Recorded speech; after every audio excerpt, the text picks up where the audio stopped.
आरोग्य अंक में प्राकृतिक चिकित्सा क्या है? जिन लोगों ने प्राकृतिक चिकित्सा प्रणाली के आधारभूत सिद्धांतों को नहीं समझा है, वे ऐसा कुछ समझते हैं कि ये कुछ खबतों और वादों का संग्रह मात्र है। कहीं की ईंट और कहीं का रोड़ा लेकर के भानुमति ने कुंभा जोड़ा। और जो लोग इनके सिद्धांतों और तथ्यों का प्रचार करते हैं वे खपती हैं। कारण यह कि वर्तमान पीढ़ी पर विज्ञान शब्द का जादू इस प्रकार काम कर गया है कि लोग अपने शरीर में निहित आरोग्यदायिनी प्राकृतिक शक्तियों के संबंध में सरल, स्पष्ट और तर्कपूर्ण तथ्यों को सुनने तथा समझने के लिए तैयार ही नहीं होते। प्रकृति द्वारा रोग उपशमन शब्दों का प्रयोग उस आरोग्यदायिनी शक्ति का द्योतन करने के लिए किया जाता है जो प्रत्येक जीवित प्राणी के शरीर में अंतर्निहित है। ना तो ये कुछ वादों का संग्रह मात्र है और ना ऐसा कोई खपत ही है जो प्रचलित हो गया है। ये तो उसी समय से व्यवहार में आ रहा है जब से इस पृथ्वी पर जीवन का आरंभ हुआ। प्राचीन काल में आरोग्य प्राप्ति का एकमात्र उपचार समझकर ही इसका आश्रय लिया जाता था, पर सभ्यता और तथाकथित विज्ञान के आगमन से इसका परित्याग कर दिया गया। आधारभूत सिद्धांतों में आरोग्य लाभ की प्राकृतिक प्रणाली का अर्थ भली भांति समझने के लिए इसके आधारभूत सिद्धांतों को मन में अच्छी तरह बैठा लेना आवश्यक है। शरीर अपनी स्वच्छता, पुनर्निर्माण और क्षतिपूर्ति जैसी कुछ प्रक्रियाओं द्वारा प्राकृतिक रूप में स्वास्थ्य प्राप्ति का निरंतर प्रयत्न करता रहता है। घाव को भरकर और टूटी हुई अस्थि को जोड़ करके प्रकृति अपनी क्षतिपूर्ति की प्रवृत्ति का परिचय स्पष्ट रूप से दे देती है। जिस शक्ति के द्वारा सब पदार्थों का नियमन होता है वह सदा कार्यरत रहती हैं और उसके अभाव में जीवन का अस्तित्व क्षण भर भी स्थिर नहीं रह सकता। ये मानव शरीर में ही नहीं बल्कि पृथ्वी पर विद्यमान हर एक पदार्थ और जीवधारी के अंदर कार्य करती रहती है, और हम चाहें जो कुछ करें, सोचें या विश्वास रखें, ये अपना काम बराबर करती जाती हैं। यह पद्धति इस बात की असंदिग्ध रूप से शिक्षा देती है कि शरीर में जो भी विकार या बीमारी होती है वह वस्तुतः शरीर के प्राकृतिक रूप में आत्म परिष्कार का प्रयत्न मात्र है। यदि जनता का मस्तिष्क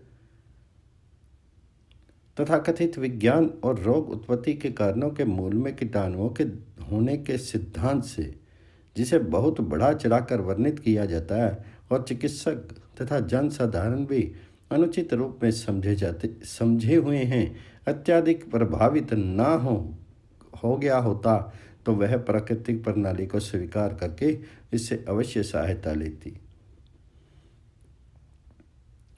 कीटाणुओं और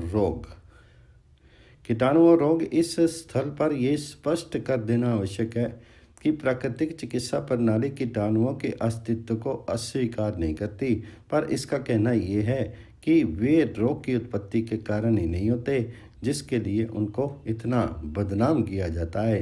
प्राकृतिक प्रणाली के अनुसार रोग के कीटाणु गंदगी और विषाक्त पदार्थ के मौजूद होने पर ही प्रकट होते हैं और बढ़ते हैं।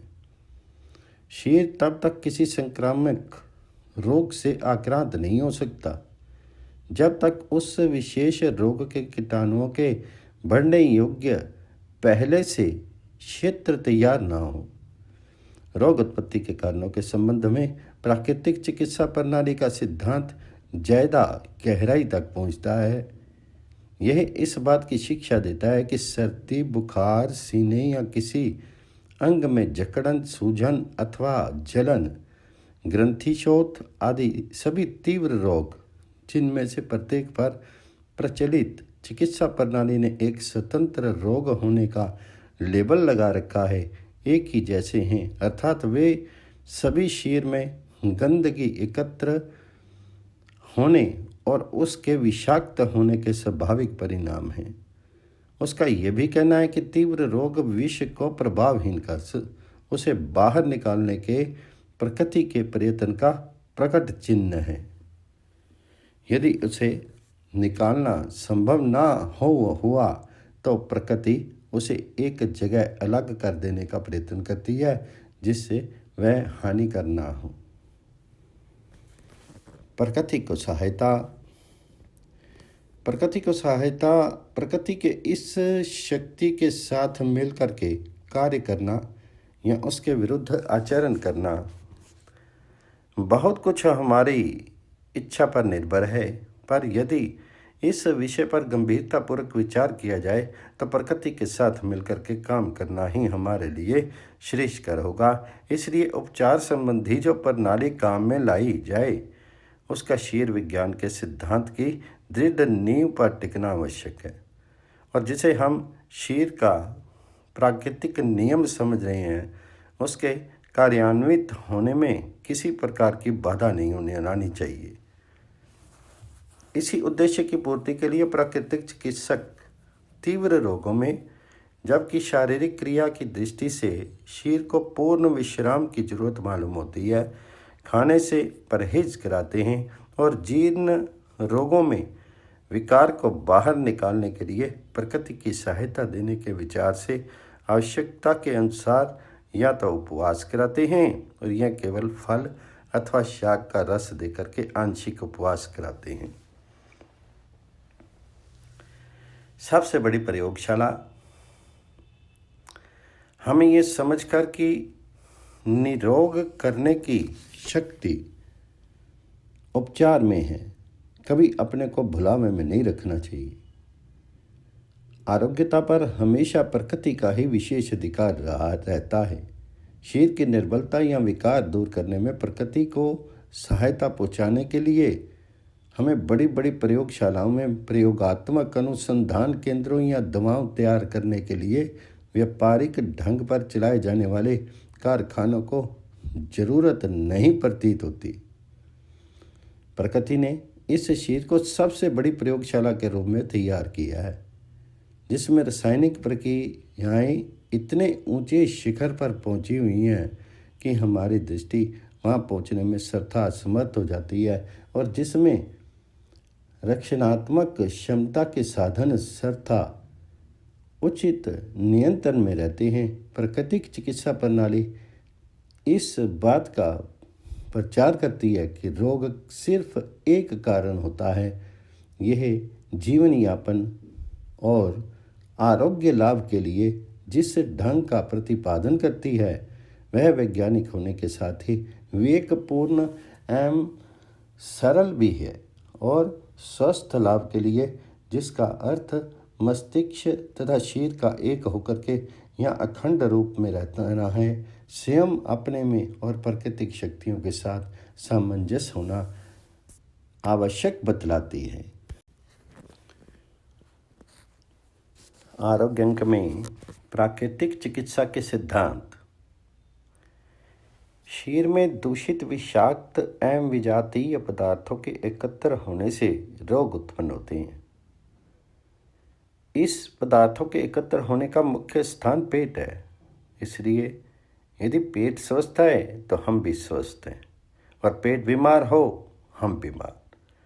जो भोजन हम लेते हैं उससे 75% क्षार तत्व एवं 25% अम्ल तत्व होना चाहिए।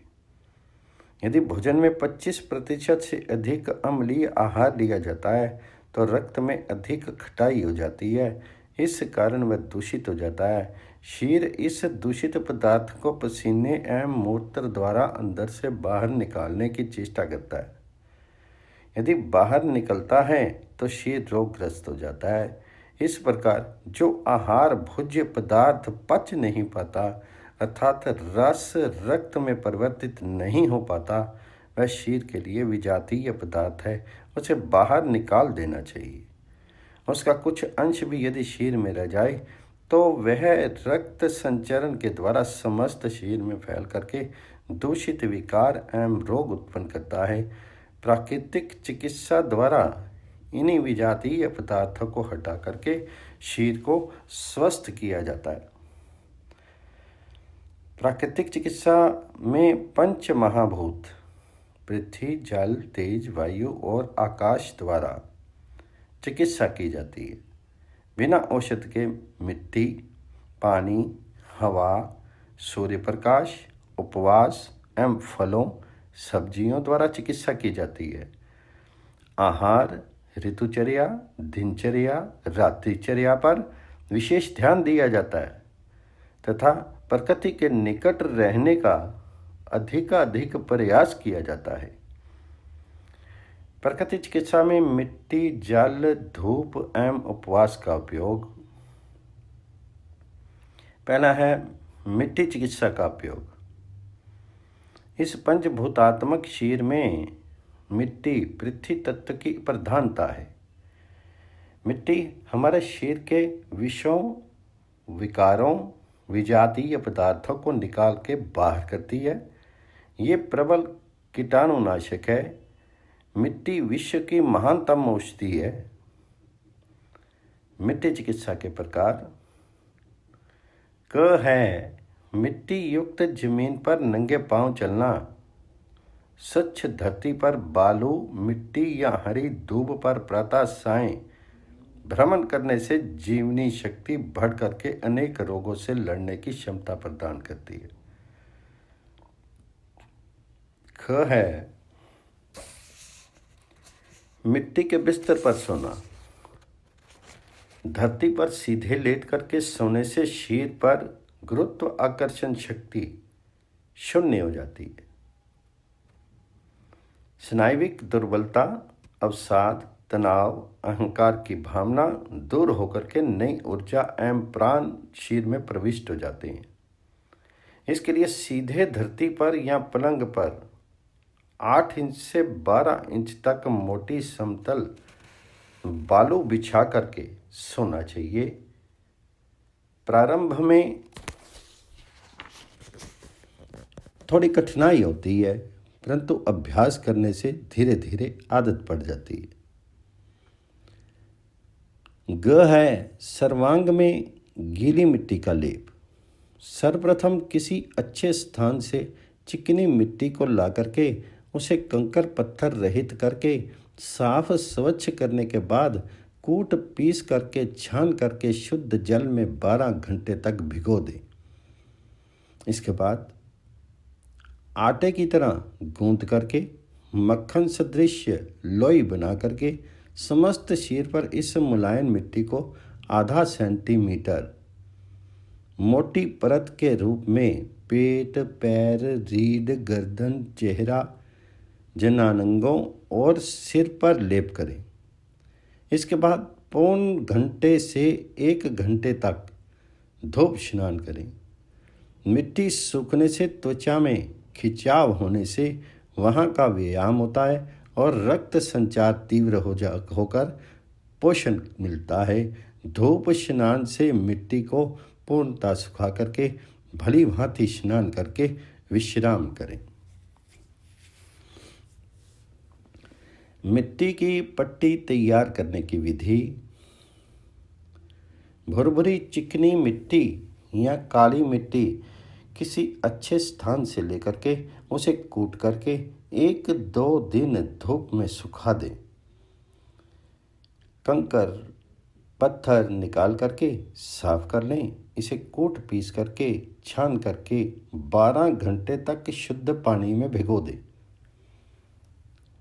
12 घंटे के बाद लकड़ी की करनी पलटा से अच्छी तरह गूंथ करके मक्खन की तरह मुलायम कर लें। मिट्टी को इतना ही गीला रखें कि वह बहे नहीं। आटे के ढीलेपन से थोड़ी कड़ी रखनी चाहिए। मिट्टी की पट्टी के लिए खादी का मोटा एवं सछिद्र कपड़ा अथवा जूट का टाट काम में ले। अलग अलग अंगों के अनुसार बने सांचे ट्रे में लकड़ी के पलटे से मिट्टी को रख करके आधा इंच मोटी पट्टी बनावें। सांचा नहीं हो तो पत्थर की शिला या लकड़ी के चकोर पाटे चौकी पर रख करके पट्टी बनावें। इस पट्टी को पेट, रीढ़, सिर आदि पर सीधे संपर्क में रखें। जिन रोगियों को असुविधा हो तो सांचे में नीचे खादी का सछिद्र कपड़ा या टाट की एक तह बिछा करके उस पर मिट्टी की पट्टी बना करके चारों ओर से पैक करके रखें। रोगी के अंग पर समतल तह वाला हिस्सा रखें। पट्टी रखने के बाद ऊपर से ऊनी वस्त्र या मोटे कपड़े से ढक दें। प्रत्येक रोगी का मिट्टी पट्टी वाला वस्त्र अलग अलग रखें। एक बार काम में ली हुई मिट्टी को दोबारा काम में नहीं लें। ठंडी मिट्टी की पट्टी देने से पूर्व उस अंग को सेक द्वारा किंचित गर्म कर लें। दुर्बल रोगी सांस रोग, दमा, जुकाम, तीव्र दर्द, साइटिका, आर्थराइटिस, गठिया, आमवात, गर्भावस्था, बच्चों को ये प्रयोग आदि अरुचिकर एवं असुविधाजनक लगे तो नहीं करावें। अंगों के अनुसार अलग अलग पट्टी बनावें। पहला है रीढ़ की मिट्टी पट्टी, 1.5 फीट लंबी एवं 3 इंच चौड़ी मिट्टी की पट्टी बना करके ग्रीवा के शायरिका से कटी कशायरुका तक रखें। दूसरा, सिर की मिट्टी पट्टी 8-10 इंच लंबी, 4-6 इंच चौड़ी, आधा इंच मोटी पट्टी बना करके सिर पर टोपी की तरह रखें या कुछ छोटी बना करके लाट पर रखें। तीसरा, आँख की मिट्टी पट्टी 10 इंच लंबी, 4 इंच चौड़ी, आधा इंच मोटी बना करके आँखों पर रखें। चौथा, कान की मिट्टी पट्टी, कानों में रुई लगा करके कान पर गोलाकार मिट्टी की पट्टी या लेप कर सकते हैं। पांचवा, पेट की मिट्टी पट्टी 1 फुट लंबी, 6-8 इंच चौड़ी, आधा इंच मोटी पट्टी बना करके नाभि से लेकर के नीचे तक मध्य उदर पर रखनी चाहिए। रीढ़, सिर तथा पेट तीनों पर एक साथ मिट्टी की पट्टी रखने से सिर दर्द, हाई ब्लड प्रेशर, तेज बुखार, मूर्छा, अनिद्रा, नपुंसकता, मस्तिष्क ज्वर, स्नायु दुर्बलता, अवसाद, तनाव, मूत्र रोग इत्यादि में लाभ होता है। आँख पर मिट्टी पट्टी रखने से आँखों के समस्त रोग, जलन, सूजन, दृष्टि दोष दूर होते हैं। गले की सूजन, टॉन्सिलिटिस, स्वर यंत्र की सूजन आदि में स्थानीय बाष्प देकर के गर्म मिट्टी की पुलटिस बांधे। पेट, अमाशय, यकृत, प्लीहा, कमर, जननांग, गुदाद्वार, अग्न्याशय आदि अंगों पर मिट्टी की पट्टी रखने से उनसे संबंधित रोगों में लाभ मिलता है। पेट के प्रत्येक रोग में पेड़ों पर मिट्टी की पट्टी अवश्य रखनी चाहिए। दूसरा है जल चिकित्सा के उपयोग। जल चिकित्सा की विधियां सामान्यतः हमारे शरीर में 55% से 75% तक जल होता है। आरोग्य अंक में जल चिकित्सा के उपयोग। जल चिकित्सा की विधियां सामान्यतः हमारे शरीर में 55% से 75% तक जल होता है। अतः जल का महत्व स्वास्थ्य की दृष्टि से बहुत अधिक है। अ है गर्म ठंडा सेंक। सभी तरह के दर्द एवं सूजन में इसके प्रयोग से तुरंत लाभ मिलता है। सर्वप्रथम एक पात्र में खूब गर्म पानी तथा दूसरे पात्र में खूब ठंडा बर्फीला पानी लें। 3 रोएदार तौलिए लें। गर्म पानी में एक तौलिए के दोनों किनारे पकड़ करके मध्य से डुबो करके भिगो करके निचोड़ करके पीड़ित अंग पर रखें। ऊपर सूखा तौलिया ढक दें। 3 मिनट के बाद दूसरे तौलिए को ठंडे पानी में भिगो करके निचोड़ करके 2 मिनट तक पीड़ित अंग पर रखें। यह क्रम कम से कम 5 बार करें। सेक हमेशा गर्म से प्रारंभ करके ठंडे पर समाप्त करना चाहिए। समाप्ति के बाद सूखे तौलिए से शुष्क घर्षण दे करके स्थानीय लपेट बांध करके आराम करावें। गर्म ठंडे सेक से रक्त वाहिनियां संकुचित प्रसारित होती हैं, विजातीय पदार्थ बाहर निकल जाते हैं। पेट के रोगों में गर्म ठंडा सेक एक मुख्य उपचार है। इससे चमत्कारिक लाभ होता है। वह है मेहन स्नान। जननेंद्रियां प्रक्षालन।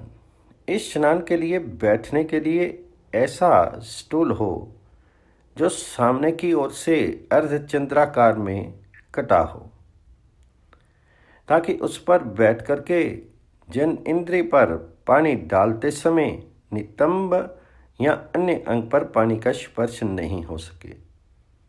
स्टूल के ठीक सामने उसकी ऊंचाई से 1 इंच नीचे ठंडे पानी से भरा हुआ बड़ा पात्र, बेसन या चौड़े मुंह वाली बाल्टी रखनी चाहिए। स है कटी स्नान।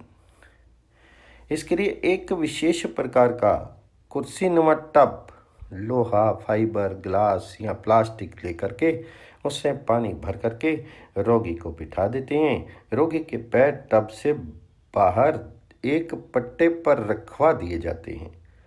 टब का पानी कमर से लेकर के जांघों के बीच वाले भाग को डुबो करके रखता है।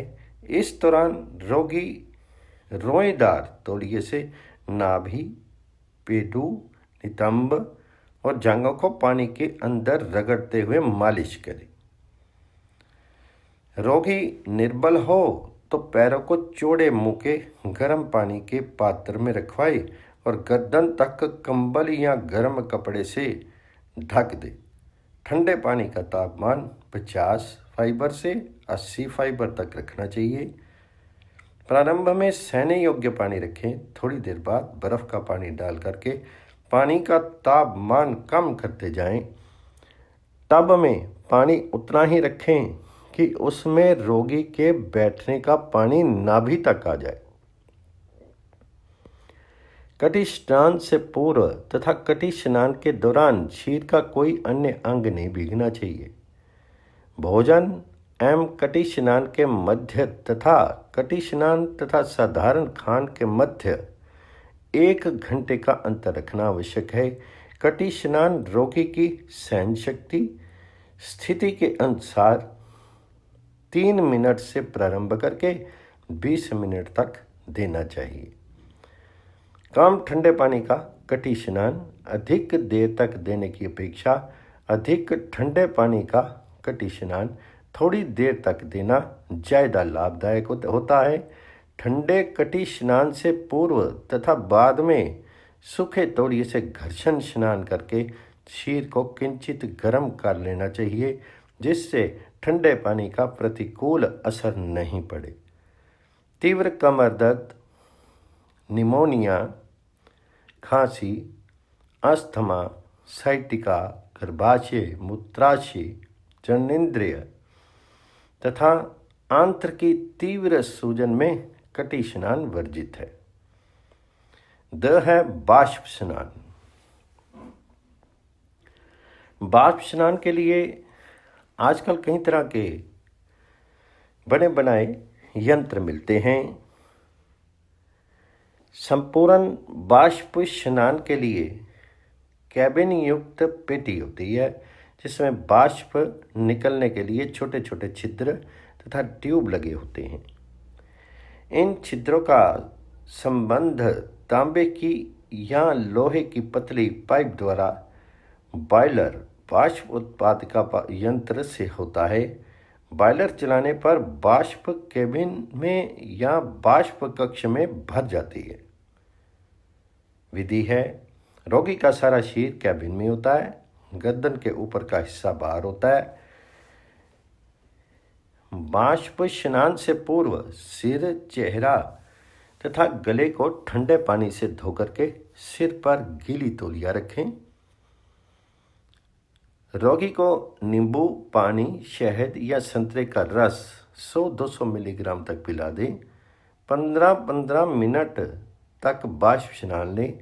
इस दौरान अंग प्रत्यंग की मालिश करनी चाहिए, जिससे विजातीय तत्व घुल करके त्वचा से बाहर निकलते हैं। बाष्प स्नान के बाद ठंडे पानी से स्नान करना चाहिए। घर पर बाष्प स्नान लेने के लिए बंद कमरे में मूंज की चारपाई पर रोगी को लेटा करके कंबल से चारों ओर से ढक दें और खाट के नीचे 2 पतीलों में पानी भर करके उबालें। एक पात्र पैरों की तरफ और दूसरा पीठ की तरफ रखें। रोगी करवट बदल बदल कर सारे शरीर पर बाष्प स्नान ले। यह है स्थानीय बाष्प स्नान। आजकल रेडीमेड फेशियल, सोना बाथ जैसे यंत्र बाजार में मिलते हैं। इसके अलावा घर पर प्रेशर कुकर की सीटी हटा करके उसमें 7-10 फुट लंबी पारदर्शक रबड़ की पाइप लगावें। प्रेशर कुकर को आधा पानी से भर करके गर्म करें। भाप बनने पर किसी कपड़े से पाइप के दूसरे छोर को पकड़ करके अलग अलग अंगों पर स्थानीय बाष्प दें। 10-15 मिनट तक ही स्थानीय भाप लें। इसके तुरंत बाद ठंडे पानी में भिगो करके निचोड़ करके तेजी से घर्षण स्नान दे करके सूती ऊनी लपेट बांधे। है गर्म पाद स्नान। 2 टब या बाल्टी लें, उसमें गर्म पानी भरें। फिर सिर, चेहरा, गला धो करके सिर पर गीली तौलिया रख करके स्टूल पर बैठ जाएं। दोनों पैरों को बाल्टी में रखें। गर्दन में लेकर के टब तक के हिस्से को गर्म कंबल में इस तरह ढक दें कि भाप बाहर नहीं निकले। जब तक रोगी को पसीना नहीं आवे तब तक गर्म पाद स्नान दें। पसीना नहीं आवे तो गर्म पानी पिलावें। टब में पानी घुटनों तक रखें। 10-15 मिनट में पसीना आने लगता है। पसीना आने के बाद ठंडा स्नान, ठंडा घर्षण स्नान अथवा स्पंज बाथ दे करके आराम करावें। गर्म पाद स्नान से रक्त प्रवाह पैरों की तरफ नीचे जाता है। फलतः यकृत और गुर्दे सक्रिय होकर के दूषित विषयों को तेजी से निकालने लगते हैं। है सूखा घर्षण। एक अच्छी किस्म का रोईदार सूखा तौलिया लेकर के हल्के हाथ से सर्वप्रथम बाएं हाथ पर, फिर क्रमशः दाएं हाथ पर, दाएं पैर पर, बाएं पैर, पैडू, छाती, जंघा, पीठ, नितंब आदि समस्त अंगों का घर्षण करें। इससे रक्त संचरण तीव्र होकर के त्वचा लाल हो जाती है। तत्पश्चात ठंडे पानी से स्नान करावें। वह है ठंडा स्पंज स्नान। बर्फ का सादा पानी, ताज़ा पानी अथवा नीम के पत्तों से युक्त उबला पानी रोगी की स्थिति के अनुसार 3 रोईदार तौलिए पानी में बारी बारी से भिगो करके निचोड़ करके घर्षण स्नान करें। सबसे पहले बायां हाथ, दायां पैर, बायां पैर, पेडू, छाती, जंघा, पीठ, नितंब, गुदाद्वार, जननेंद्रिय आदि अंगों पर कृपया घर्षण मालिश करें। पानी गंदला हो जाने पर बदलते रहें। अंत में सूखे तौलिए से सारे शरीर का सूखा घर्षण करके शरीर को गर्म करके कर दें और विश्राम करावें। श है पीली चादर की लपेट। 2 कंबल, एक सूती सफ़ेद चादर, एक पतला कपड़े का टुकड़ा, एक प्लास्टिक की चादर तथा 2 तौलिए लें। पलंग या ज़मीन पर दोनों कंबल बिछा दें। इसके ऊपर सफ़ेद चादर को नीम के पत्तों से युक्त उबले पानी में भिगो निचोड़ करके बिछावें। रोगी का सिर, चेहरा ठंडे पानी से धो पोंछ करके 1 गिलास गर्म पानी पिलावें तथा सिर पर गीली तौलिया बांधें। लंगोटियाँ को पिन बांध करके रोगी को निर्वस्त्र लेटा दें। पहले हाथों को बाहर निकाल करके सूती गीली चादर में धड़ को लपेट दें। फिर दोनों पैरों को अच्छी तरह लपेट करके हाथों एवं गर्दन को भी लपेट दें ताकि सारा शरीर गीली चादर के संपर्क में ही रहे। ऊपर से कंबल को भली भांति लपेट दें। फिर प्लास्टिक की चादर भी लपेट करके ऊपर कंबल लपेट सकते हैं। यदि पसीना नहीं आ रहा हो तो 5 से 15 मिनट में शरीर से गर्मी निकल करके पसीना आने लगता है। त्वचा सक्रिय होकर के रक्त संचार तीव्र होने लगता है। इस उपचार से यकृत, प्लीहा, अग्नाशय, पीलिया, पेट के रोग ठीक होते हैं। गीली चादर की लपेट रोगी की शारीरिक स्थिति के अनुसार 15 से 30 मिनट तक दे सकते हैं। गीली चादर लपेट के बाद सामान्य स्नान करावें। लपेट के दौरान सिर दर्द, चक्कर, मूर्छा के लक्षण दिखें तो उपचार बंद कर दें। पांडु अर्थात रक्त अल्पता, दुर्बलता, हृदय रोग, अस्थमा, निमोनिया, गठिया आदि स्थिति में गीली चादर लपेट नहीं देनी चाहिए। पेट की लपेट 6 फुट लंबी एवं 12 इंच चौड़ी सूती कपड़े एवं ऊनी कपड़े को पट्टी बनावें। ऊनी पट्टी के दूसरे सिरे पर डोरी बंधी हो। सर्वप्रथम पेट पर सेक या स्थानीय भाप दे करके उसे गर्म करें तथा एवं सूती कपड़े को पानी में भिगो निचोड़ करके 3 बार पेट पर लपेट दें। सूती कपड़े को ठंडे पानी में भिगोवें। इसके ऊपर सूखी ऊनी लपेट इस तरह से बांधें कि नीचे की सूती लपेट नहीं दिखे और वायु अवरुद्ध हो जाए। लपेट को इतना ढीला नहीं छोड़ें कि वायु अंदर प्रवेश करके क्रियाहीनता उत्पन्न कर दे। इतनी बांध भी नहीं कि रक्त प्रवाह रुक करके रोगी को बेचैनी होने लगे। पिंडलियों के लिए 6 फुट लंबी एवं 4 इंच चौड़ी लपेट प्रयोग में लानी चाहिए। तीसरा है सूर्य स्नान, धूप स्नान का उपयोग। प्राकृतिक चिकित्सा में सूर्य स्नान का विशेष महत्व है। इसके सेवन से शरीर में विटामिन डी की प्राप्ति होती है। स्थान का चुनाव सूर्य स्नान के लिए एकांत स्थान होना चाहिए, जैसे मकान की छत, दीवार की ओट आदि।